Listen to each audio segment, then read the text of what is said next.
Hello, I'm Tony, and in this video we are taking a look at Etherborn, a puzzle game free from Prime Gaming until the end of November 2022.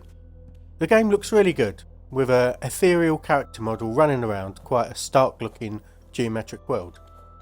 It's nicer than that sounds, though the graphics aren't really its main selling point. That would be the form the puzzles take. This is, I think, the first game where the puzzles involve traversing an area with shifting gravity, or rather, where the gravity works depending on what plane you're standing on.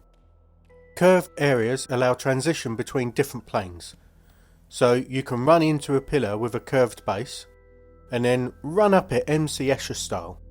If you reach the top and run off the squared end of the pillar, that don't end so well. The point of the game is to collect glowing crystals to place in crystal receptacles, which will move some of the scenery around to allow you to progress. There is a story here about cleaning things up that humans have let get out of hand, though I've not really gone far enough to understand it all. What this amounts to in practice is a very large tree that is blocked at certain points, requiring a level to be unlocked for you to move forward. You do all of this to a very relaxed soundtrack.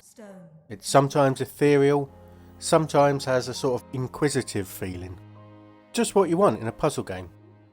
Particularly this one, because unfortunately the implementation has a few issues.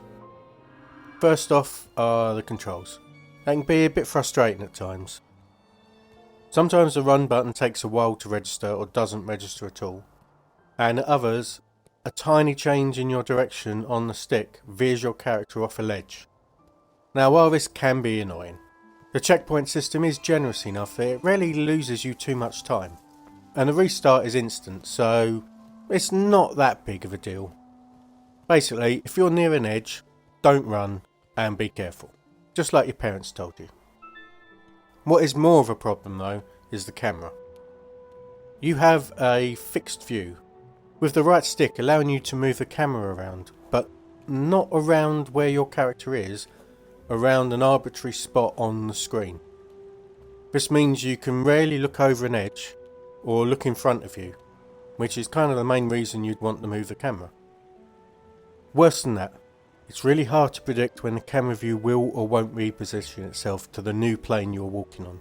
You can be walking upside down on the ceiling for a little while, and then it will suddenly decide to adjust you so that the ceiling becomes the floor, which is pretty disorienting, and I found myself walking off a ledge and falling away to my doom more often than is reasonable. It also positions itself so that it basically blocks your view of your character, which obviously is really unhelpful. This is a game with a really great puzzle idea. It genuinely is a new one to me, and the way to solve the puzzles is really interesting. It's such a shame that it's marred by these two frustrating things. The game itself can be completed in about an hour and a half if you know how to solve the puzzles. So it's not the longest game, but it will obviously take people a lot longer than that to finish. Now, I know the hour and a half thing because I had to watch a playthrough. I could not progress past a couple of puzzles. Some of these things really stumped me, which is the second time in 2 videos, so my gamer credentials would have taken a real beating if I'd had any to begin with. My brain apparently does not do 3D puzzles, which is weird given that the world is 3D, but no, it just doesn't. The game still wasn't clicking with me after about an hour and a half, and I still needed the YouTube video guide, so I've given up believing that I'll ever be able to work it out by myself.